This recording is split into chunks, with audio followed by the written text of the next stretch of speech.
pero ubicando nuevamente la búsqueda de la paz a la necesidad del reconocimiento del conflicto social, político y económico, apuntando a ello como causas estructurales que habrán de ser asumidas para la resolución justa. Nos hemos volcado sobre problemas y posibilidades de aplicación del derecho internacional humanitario con la población civil en diversas regiones del país, donde se han logrado acuerdos parciales humanitarios, donde se ha logrado proteger la vida y las libertades de los civiles. Así, en diversas regiones donde existe el conflicto armado nos hemos acercado a escuchar, a percibir y a asumir como parte de nuestra identidad la labor de los y las desplazadas, de los sectores empobrecidos y marginados, de las mujeres y los ambientalistas, sus apuestas de justicia. Hemos abogado por garantías de participación política en un proceso de paz. Lo de hoy viene de ayer. Las paces del mundo nos permiten hacer nuestro propio balance de los diálogos. Hemos estudiado en sendos seminarios en Argentina, España y Venezuela y por supuesto en Colombia diferentes procesos de paz, aprendiendo de sus lecciones y frustraciones. Hoy, ¿qué tipo de acuerdos son posibles? ¿Qué es alcanzable? ¿Qué se acuerda para conformar un proceso hacia la paz? Nos hemos referido en conformidad con el derecho internacional humanitario a la existencia de combatientes privados de la libertad, de las FARC y del ELN, como sujetos de protección y de garantías, materia que recientemente debatimos públicamente acá en Bogotá en un foro internacional. Hemos realizado gestiones de observación y visitado a presas y presos desde hace años. Hemos gestionado la posibilidad que una Comisión Internacional de Mujeres Gestoras de la Paz les visite y compruebe su situación para construir un espacio, porque volvemos a insistir, la aplicación del derecho internacional humanitario es exigible y protector de ambas partes, las guerrillas de las FARC y del ELN y el Estado. Allí también encuentran parte de ilicitud o ilegitimidad de sus actuaciones. En Colombianas y Colombianos por la Paz hemos abogado para que toda la verdad sobre el paramilitarismo salga a flote, para que la impunidad no sea una nueva infamia a las víctimas, para que exista justicia y reparación, para que sea develada la estructura criminal, las estructuras de mando y los beneficiarios del desarrollo del paramilitarismo. Hemos protegido a familiares y a personas en riesgo por esos procesos. Para ello nos entrevistamos en cárceles de Estados Unidos y de Colombia con exjefes paramilitares. Convicciones profundas nos han motivado a este acercamiento en la perspectiva de la paz, de la justicia, de la verdad para que Colombia nunca más pueda volver a vivir los horrores de un proyecto estatal, un proyecto social y económico sostenido con la violencia oficial. En el nivel diplomático nos hemos entrevistado con más de 30 gobiernos y directamente con 7 jefes de Estado. Hemos creado núcleos de apoyo en América Latina, Estados Unidos y Europa. Hemos sostenido reuniones y canales con decenas de instancias y agendas internacionales. Hemos contactado a varios premios Nobel y a personalidades internacionales que han respaldado peticiones y posiciones sobre la búsqueda de la paz. Hemos llevado a universidades y centros de investigación del país y de muchos países el cúmulo de análisis y propuestas con rigor y base para un soporte objetivo que vincule la academia más allá de especulaciones y parcialidades con el fondo del conflicto y sus posibilidades de solución. Quiero recordar de manera particular lo que significa el ejercicio de superación de las miradas prejuiciosas, que se comunican como esponja en los centros de pensamiento donde se reciclan las desinformaciones de los medios masivos. Situación indicadora de las absolutas parcialidades con las cuales se observa la realidad, se identifica o se reconoce a los actores políticos y sociales. Y con todo esto, el camino de colombianos y colombianas por la paz no ha hecho más que empezar. Segundo, ¿cómo lo hemos tratado de hacer? ¿Con qué métodos, pautas y objetivos? En tiempo de negacionismo, como fue el largo periodo de la llamada seguridad democrática, con la manifestación precisa de la no existencia del conflicto armado, nosotras y nosotros partimos de lo evidente, de lo incontestable. El conflicto armado existe. Existen unas partes en contienda. Así, no solo el derecho humanitario es imperante, sino que es imperiosa la búsqueda de mecanismos para aproximaciones en torno a un diálogo político. Partimos no de la descalificación del oponente, no de su deslegitimación, sino de la interpelación a las partes, sobreponiéndonos al mandato autoritario de que nadie podía comunicarse con la guerrilla. Nosotros y nosotras dijimos, sí podemos, y lo vamos a formular con un método, con una forma más sistemática, el diálogo epistolar. De esa manera nos convertimos expresamente en interlocutores. Evidentemente la guerrilla la guerrilla podía no tomarnos en cuenta, sí lo hizo. Sí comprendió que el diálogo es posible, con respeto, con búsqueda de identidades y propósitos comunes, como son los de superar el dolor de la guerra, humanizándola, pero además viendo que no puede ser una condena, sino que hay que intentar acercamientos y arriesgar propuestas para que la paz se afiance como noble ideal en las mentes y corazones en la vida práctica de los colombianos y de las colombianas, tan acostumbrados a las consignas de destrucción y muerte a través de los medios de comunicación y de otros altavoces de la irracionalidad.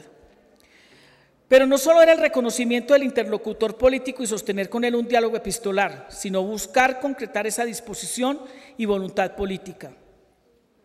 Es lo que hemos hecho con las FARC, principalmente con las liberaciones y con el ELN, intercambiando y concretando elementos de acuerdos y medidas humanitarias. Reitero, con una y otra guerrilla, con las que se han podido avanzar en aplicaciones concretas en regiones, en zonas y frente a problemáticas determinadas para salvaguardar derechos de las comunidades.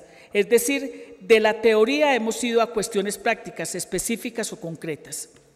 Hemos intentado participar como colombianos y colombianas por la paz en las expresiones de lucha social y política que se han dado a la tarea de recomponer un ideario y un camino para el movimiento popular y la izquierda en Colombia, por lo cual hemos recogido e incluido elementos muy importantes en ese proceso, de la mano del Movimiento de Víctimas, Movice, del Congreso de los Pueblos, de la Marcha Patriótica, la Red de Alternativas de Comunidades frente a la impunidad y la globalización del mercado, la Comisión de Ética de la Verdad, en las luchas de la MANE, de las movilizaciones indígenas, de las comunidades afrodescendientes, de los corteros de caña, de las mujeres, de las minorías, de la población LGTB, de las y los desplazados, de las organizaciones que enfrentan la minería extractiva, el movimiento ambientalista, de las presas y los presos, ya no solo los que están en la cárcel por razones políticas, sino conscientes y actuantes ante el drama de unas cárceles que son verdaderos antros donde se degrada a más de 100.000 colombianos y colombianas.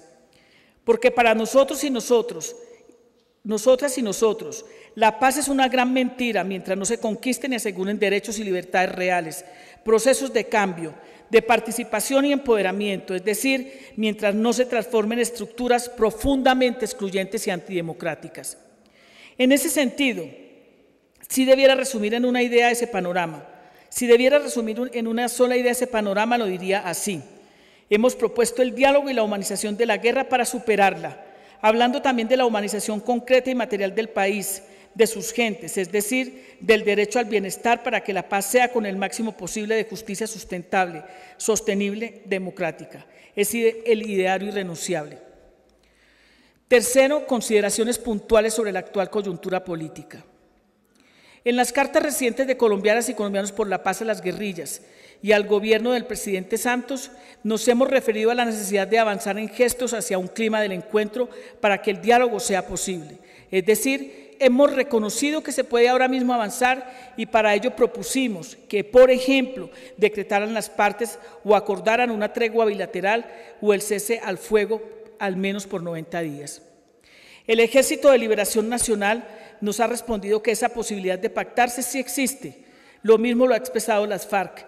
El gobierno ha dicho que no, como 2 altos mandos militares lo aseguraron hace unos días, mientras al contrario anunciaban una nueva fase de operaciones militares de gran alcance y la implementación de 6 batallones para la seguridad de empresas privadas extractivas. Al tiempo, discretamente envían mensajes por terceros para decir que están dispuestos y otros hablan de un diálogo express, rápido, sin profundidad y en donde los acuerdos económicos extractivos que generan pobreza, exclusión, desigualdad y que generan un nuevo ciclo de violencia no se pueden abordar en esa mesa. Vemos como un dato importante por lo que supone en términos de adhesiones a la lógica del diálogo las manifestaciones de académicos, de políticos, de algunas voces internacionales que escriben a la guerrilla, que expresan que estamos ante una gran oportunidad. Su propio ejercicio de escribir a la guerrilla confirma y avala nuestra fórmula de diálogo epistolar, es decir, saben que al otro lado está un interlocutor político y por eso emplean el diálogo epistolar que nosotros y nosotras en CCP hemos mantenido y cualificado con más gestiones y contactos. En tal sentido, nuestro enfoque parte de considerar las 2 partes en el conflicto social, armado y político, y 3 partes, la multiplicidad social, que es parte activa, pasiva, pasiva o activa en el conflicto social y político. En el primer espacio, no solo demandando a las guerrillas, pidiendo más gestos, sino facilitando de manera más objetiva e imparcial, exigiendo alguna señal positiva, real y tangible al gobierno para que abra un espacio de una luz, pues el equilibrio es básico. No es para nada constructivo el propósito de deslegitimar por sí y arrastrar a las insurgencias a una lógica de rendición, sino que debe madurarse un enfoque más ecuánime sobre obligaciones humanitarias tanto de las guerrillas como del gobierno, el cual de entrada ha dicho, por ejemplo, que en Colombia no hay graves situaciones de privados de las FARC y del ELN en los centros de reclusión o desconocimiento de garantías procesales. Esa situación es el reflejo de lo que ocurre con el gran cúmulo de mujeres y de hombres que se encuentran en las cárceles por conseguir el pan, en medio de la desigualdad creciente, del desempleo y el empleo disfrazado, del salario injusto. Es un contrasentido reconocer que existe un conflicto armado y que no existen responsabilidades para ambas partes. Las diferentes iniciativas o plataformas de paz, las mediaciones que se proponen, los buenos oficios que se destacan, deben tomar en cuenta esta materia como un asunto medular. No obstante esas dificultades, se está despejando el camino en cierta medida por las señales que inequívocamente da la guerrilla, tanto de las FARC como del ELN. Pero no es un asunto de esos disidentes armados, es un asunto de los que objetamos la guerra, los que creemos en la necesidad de la democracia.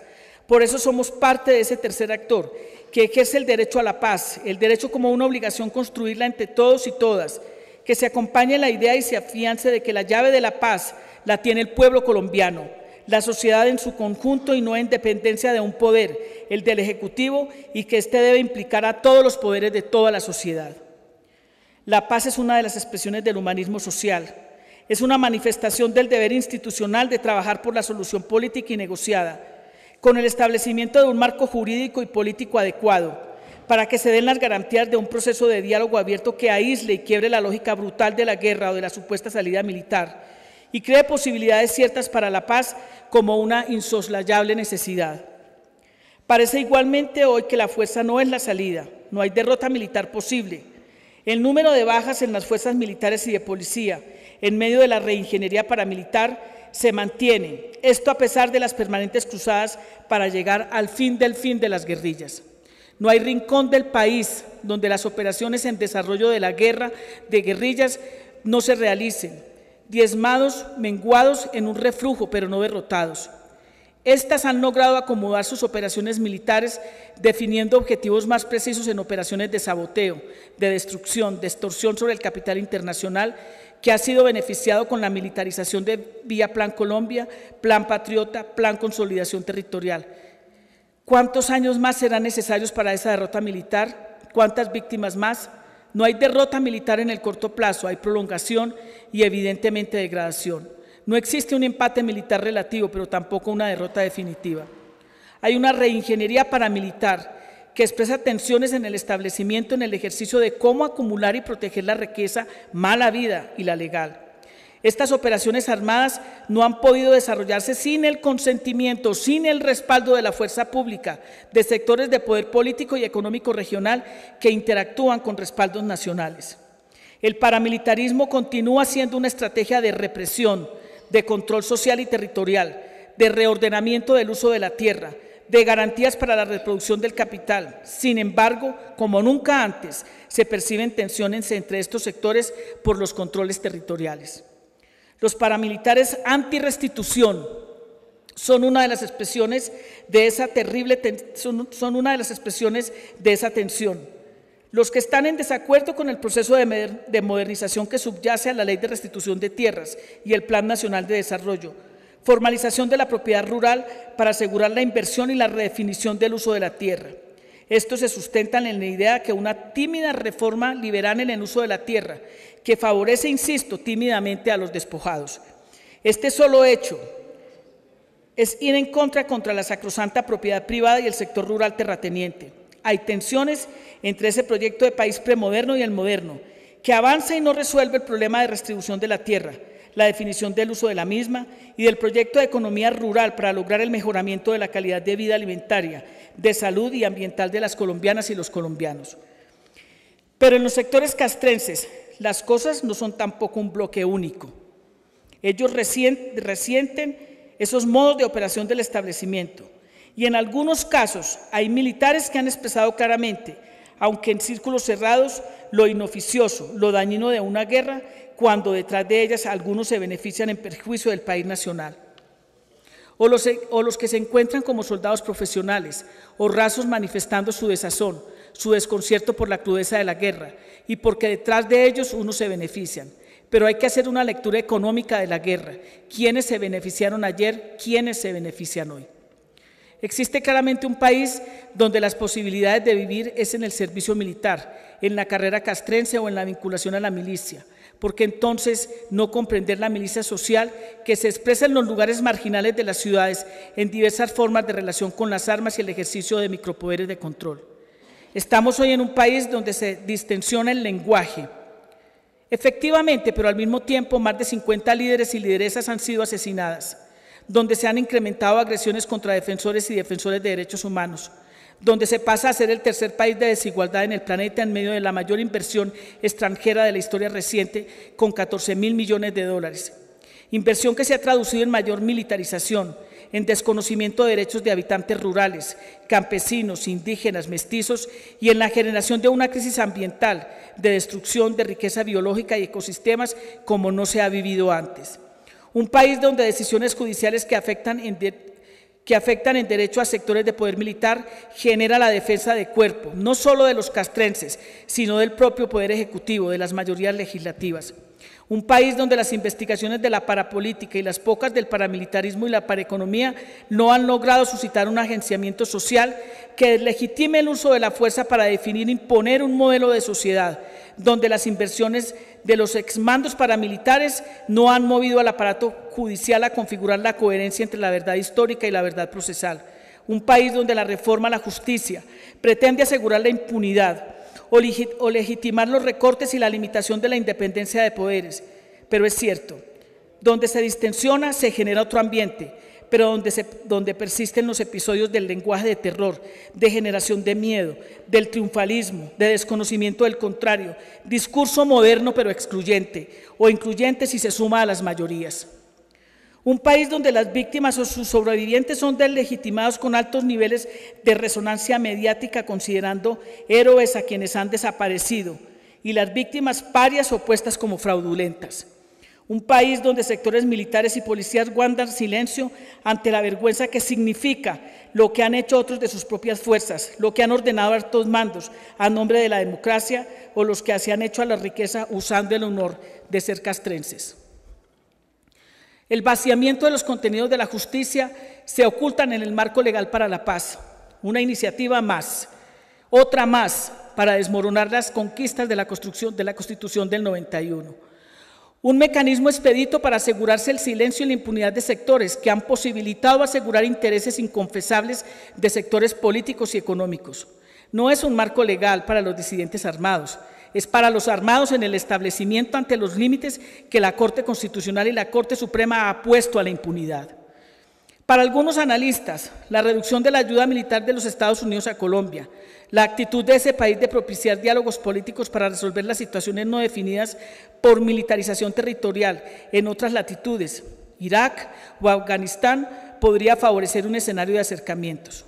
El clima de crisis económica para algunos sectores de la sociedad en la Unión Europea les lleva a mirar más rápidamente de otra forma a Colombia.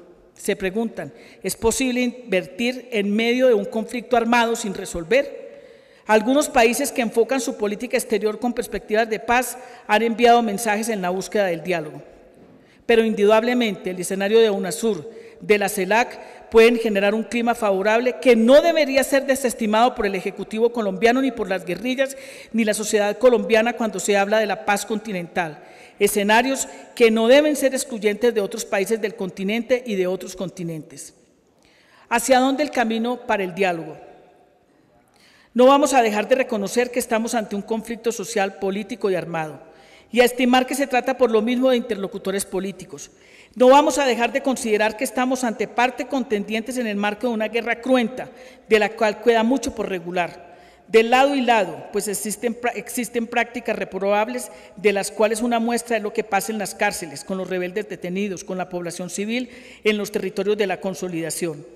Y no vamos a dejar de reconocer que estamos ante expresiones históricas en la lucha por factores de poder que deben aproximarse para pactar dicha regulación del conflicto armado, aplicando el DIH y la regla que anime y concrete ese propósito, y otros mecanismos que salvaguarden el trato humano entre combatientes y sobre todo los sectores de la población civil, especialmente la más empobrecida.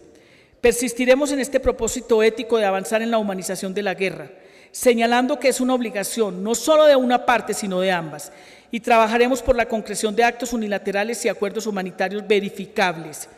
Entre otros, estamos valorando la creación de un mecanismo que permita el monitoreo de la palabra de las FARC respecto al cese de la privación de la libertad por motivos económicos, la necesidad de que el ELN se pronuncie por las afirmaciones sostenidas por un exministro de Defensa sobre su responsabilidad en más de 90 personas privadas de la libertad bajo su poder. Al mismo tiempo, continuamos desarrollando apuestas por la protección de la población civil, lo que hemos llamado a través del intercambio epistolar acuerdos humanitarios parciales.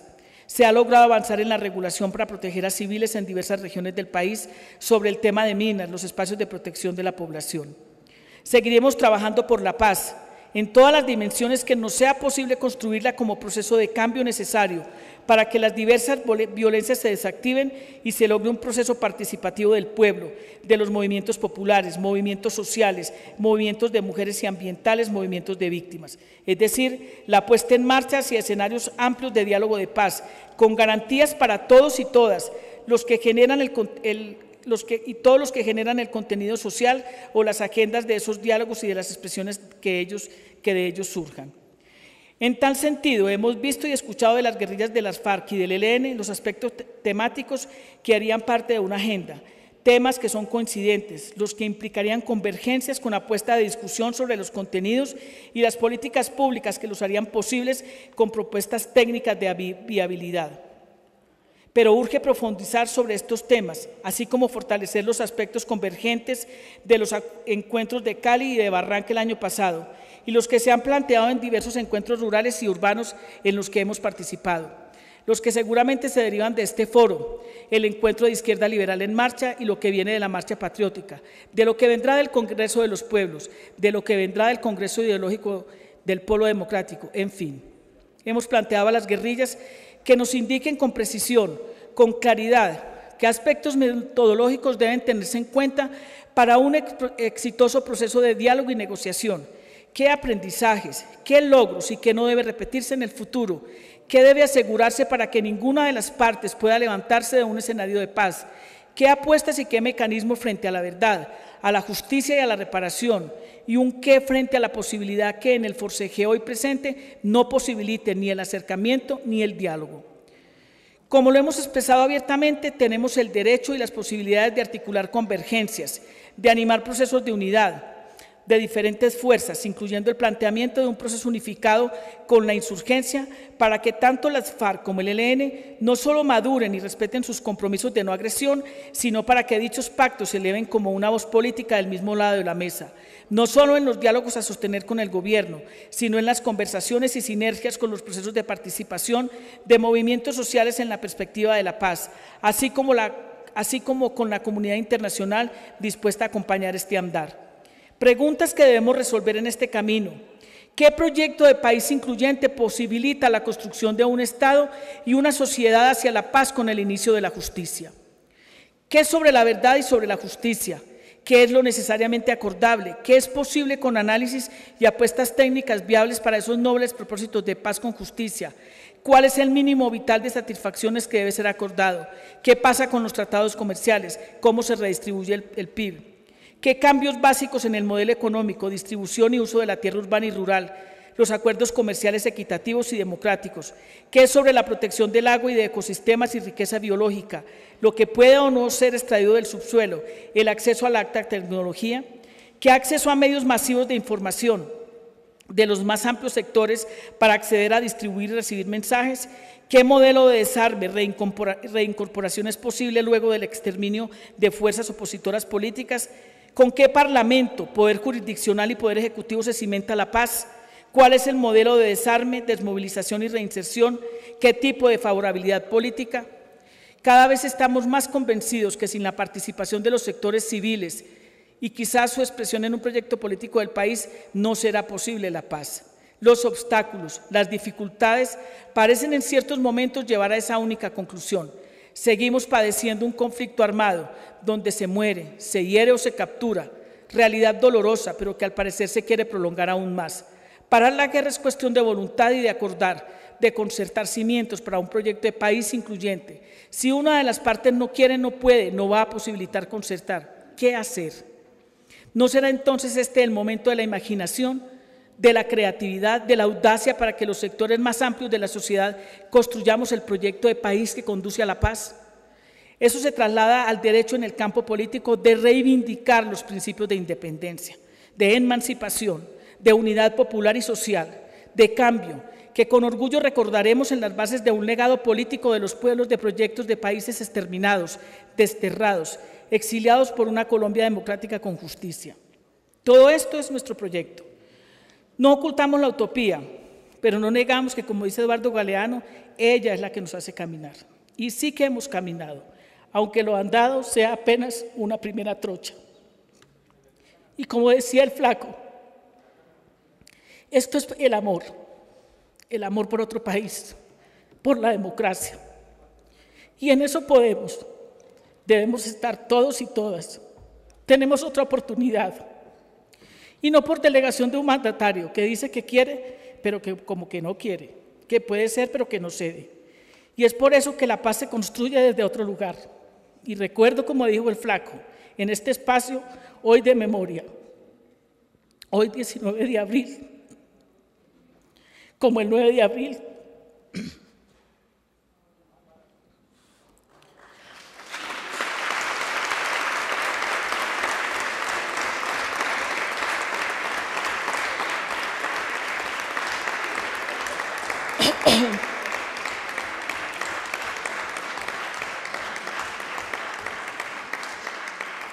y recuerdo, como dijo el flaco, en este espacio hoy de memoria, hoy 19 de abril, como el 9 de abril, como tantos abriles, de tantos de nuestros muertos y desaparecidos. Abro comillas, si una persona es absolutamente sentida, constantemente querida, si en ella se dan cita una cantidad de afectos fuertes, el afecto de la mamá, de las hermanas, del amante, de los amigos, esa cadena de afectos lo defiende de la muerte, del peligro, lo vuelve casi inmortal. Por lo menos impide que lo maten a uno, así nomás. Puede que uno se muera, pero esa cadena de afectos absolutos impide que a uno lo maten. No que uno no se muera, contra eso no han inventado remedio. A cada uno le llega su hora, y a esa hora no se le puede mamar gallo. Pero la cadena de afectos es una especie de inmunidad contra el azar. Cuando a uno le toca, la cadena lo preserva a uno y lo ayuda a uno a no caer cuando no le toca. Es la fuerza del afecto, del amor, de un poco de gente que lo ama a uno y que uno ama. Esta es la cadena. Los hombres que no tienen amores constantes, absolutos, inflexibles, no son amados y por lo tanto están solos. Son vulnerables, mortales, son vulnerables, son mortales.